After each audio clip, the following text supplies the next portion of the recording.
நேர்மையாகும், அகலாக்கில் உச்சகட்டமாகும், கொள்கையில கோளாரோடையும் ஜிஹாதுல இறங்கி விடுவீங்களே, முதலாவது முதலாவது காட்டிக்கொள்வான். ஏன் இவனை தான் முதலா போட, இவன் கொள்கையிலே பிழை, இவன் முர்த்தத், இவனை கொள்ளு முதலாவது.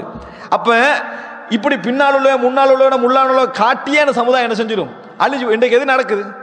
இன்றைக்கு ஒருவர் அரசாங்கத்துக்கு காட்டி கொடுக்கிற அளவுல முஸ்லிம் சமுதாயம் இருக்கிறதுக்கு முதல் காரணம் என்ன? அரசியல் பொருளாதாரம் ஒரு சைட்ல வைங்க, இவன் கொள்கைக்கு வெளியுள்ளவன், அதான காரணம். அப்ப ஒரே கொள்கை இல்லாமல் ஒரு எதிரியை சந்திச்சான்னு வைங்களேன், முதலாவது அதை வச்சுதான் என்ன செய்ய, டிவைட் அண்ட் ரூல், பிரிச்சு ஆளு. அதானே முதலாவது என்னது, பிரித்து ஆளுதல். நீ பிரிஞ்சு ஏற்கனவே இருந்தா அவன் ஆள்ற மட்டும் தான் அவன் வேலை, நீ பிரிஞ்சு ஏற்கனவே இருக்கிறாய்.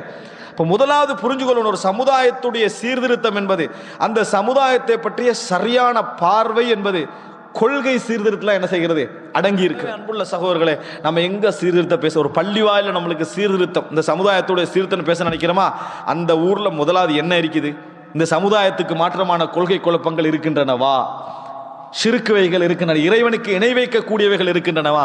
இணை வைப்புக்கு என்ன வழக்கம் சொல்லட்டும், அதுக்குள்ள நான் போகல, ஏன்னா இணை வைப்புக்கே வழக்கம் சொல்லி நிற்கிறாங்க.